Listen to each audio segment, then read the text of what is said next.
రాజకీయాల్లో ఎప్పుడు ఎలాంటి పరిస్థితులు వస్తాయో ఆ పరిస్థితుల్లో అప్పుడు మనం తీసుకునే ఆలోచనలను బట్టే నిజంగా మనం సమర్థులమా అసమర్థులమా అనేది కూడా ప్రజానికం గమనిస్తూనే ఉంటుంది.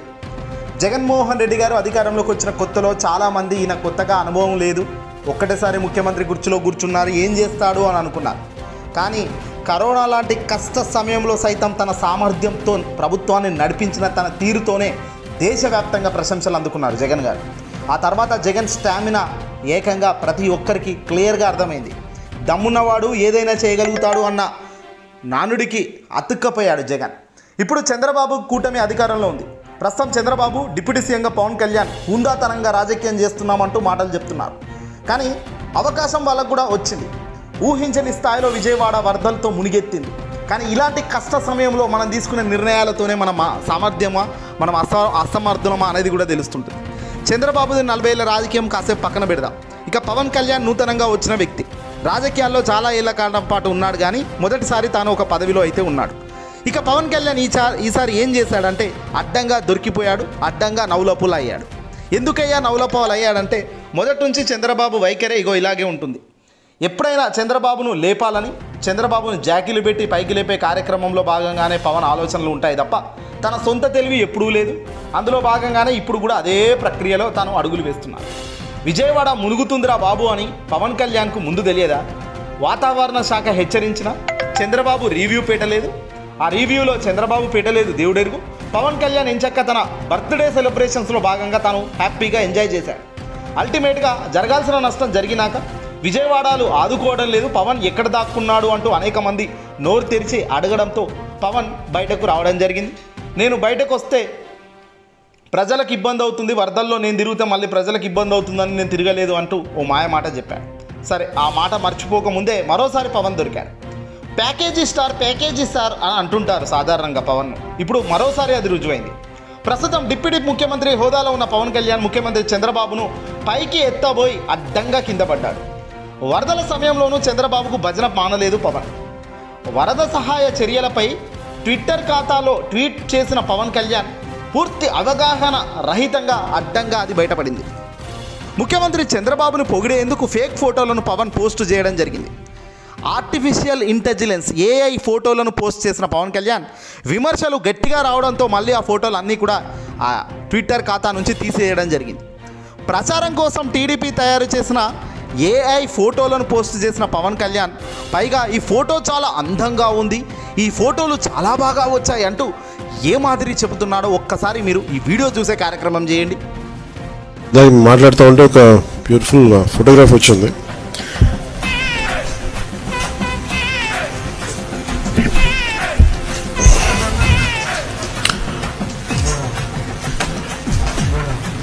ఇది ఇంటర్నేషనల్ అవార్డు తీసుకున్నంత చాలా అంటే విపత్తు సమయంలో సహాయం ఎలా ఉంది అనేది క్యాప్చర్ చేయడానికి మీకు ఈ ఫోటోగ్రాఫ్ ఇది. విపత్తుకరమైన సమయంలో క్యాప్చర్ చేయడానికి ఇంటర్నేషనల్ లెవెల్లో ఈ ఫోటోగ్రాఫ్ ఉంది అంటూ ఎర్రి మాటలు చెబుతూ పవన్ కళ్యాణ్ ఏ మాదిరి మాట్లాడుతున్నారో విన్నారు కదా. ఇది పక్కా ఆర్టిఫిషియల్ ఇంటెలిజెన్స్తో తీసిన ఫోటో అని చిన్న పిల్లాడిని అడిగినా చెప్పే పరిస్థితిలో ఈరోజు టెక్నాలజీ ఉంది. కానీ డిప్యూటీ సీఎం హోదాలో ఉన్న పవన్ మాత్రం దాన్ని ప్రొజెక్ట్ చేస్తూ ఈ కష్ట సమయంలో ఇలా ఆదుకున్నాము అంటూ ఎంత దారుణంగా అబద్ధాలు చెబుతూ అబద్ధాలను చెప్పడమే కాదు ఆ ల్యాప్టాప్లో తాను చూపించే ప్రయత్నం చేస్తున్నాడు. అంటే నిజంగా ఎవడి కళ్ళు మూద్దామని ఇంత దారుణంగా అబద్ధాలను చెప్పడమా? చంద్రబాబును జాకీలు పెట్టి లేపేది ఉంటే లేపుకోండ్రా బాబు, కానీ ఈ మాదిరి అబద్ధాలు చెబితే ప్రజలు ఊరుకుంటారా? ప్రజలకు తెలియదా? ఈరోజు ప్రజలకున్న నాలెడ్జ్ ఏ రాజకీయ నాయకుడికి లేదు అని చెప్పాలి. ఆర్టిఫిషియల్ ఇంటెలిజెన్స్తో తీసిన ఫోటోలు, దానికి ఎక్కడ ఆల్గరిథం ఎలా చెబితే అది ఇస్తుంది. నాకు రెయిన్ ఫోటోస్ ఇవ్వండి అంటే రెయిన్ ఫోటోలు ఇస్తుంది. డ్రోన్ కెమెరా ద్వారా వరద బాధితులకు సహాయం చేస్తున్నట్టు ఫోటో ఇవ్వమంటే ఫోటో ఆటోమేటిక్గా ఇచ్చే ప్రయత్నం చేస్తుంది. ఆర్టిఫిషియల్ ఇంటెలిజెన్స్లో ఇప్పుడు అనేక విభాగాలు ఉన్నాయి. అందులో తీసిన ఒక ఫోటోను పట్టుకొని పవన్ కళ్యాణ్ ఈ మాదిరిగా మార్కెటింగ్ చేస్తున్నాడంటే నిజంగా సిగ్గుతో తలదించుకోక తప్పని పరిస్థితి టీడీపీ వాళ్ళది, జనసేన వాళ్ళది, కూటమిది.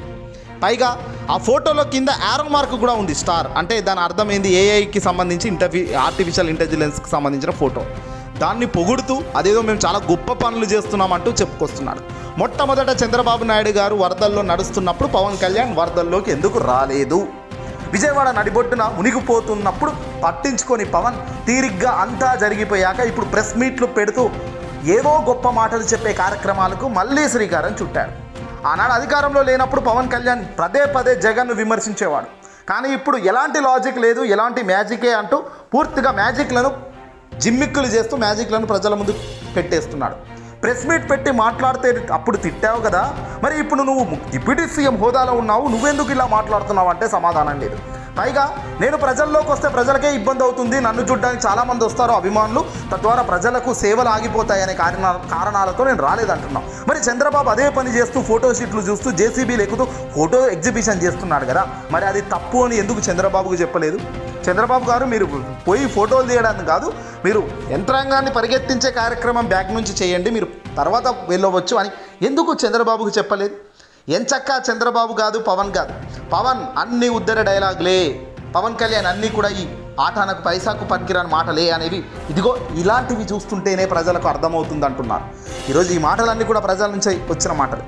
చీకొడుతున్నారు ప్రజలు, విజయవాడ ప్రజలు పవన్ కళ్యాణ్ను కానీ చంద్రబాబును కానీ అసలు కూటమి ప్రభుత్వాన్ని కానీ పొరపాటు చేశాము, మేము తప్పు చేశాము, ఇలాంటి దుర్మార్గులకు ఓటేసి ఏకంగా మా ఇళ్లలోకి నీళ్ళు వచ్చి మేమే మా ప్రాణాలను వదిలేసే పరిస్థితికి మేము తెచ్చుకున్న పెంటే దాన్ని వాళ్ళంతా గ్రహించారు.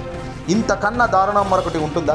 పైగా ఇవన్నీ ఒక ఎత్తు అయితే పవన్ కళ్యాణే స్వయంగా ఈ ఆర్టిఫిషియల్ ఇంటెలిజెన్స్కి సంబంధించి ఏఐ ఫోటోలను చూపిస్తూ ఆ ఫోటోలు తామే ప్రభుత్వం తీసినట్టు, ఆ ఖాతా తమ ప్రభుత్వం యొక్క గొప్పగా ఇంటర్నేషనల్ లెవెల్లో ఫోటోగ్రఫీ తీస్తున్నామని పైగా ప్రజలకు చెప్పే ప్రయత్నం చేయడం అంటే ఇది ఎంత దారుణమో మీరే చూడండి.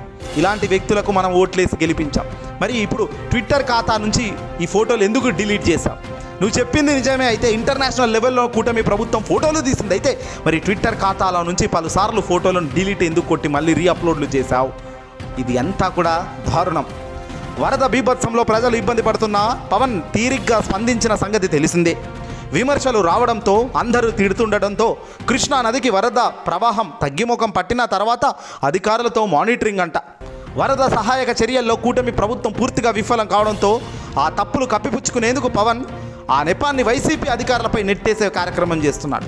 అసలు పవన్కు ఎక్కడి నుంచి వాటర్ వస్తాయి, ఎందుకు వస్తాయి, వాతావరణ శాఖ ఎలా సూచించింది, మనం ఏం చేశాం, ఇవేవి చెప్పే ప్రయత్నం చేయలేదు పవన్ కళ్యాణ్.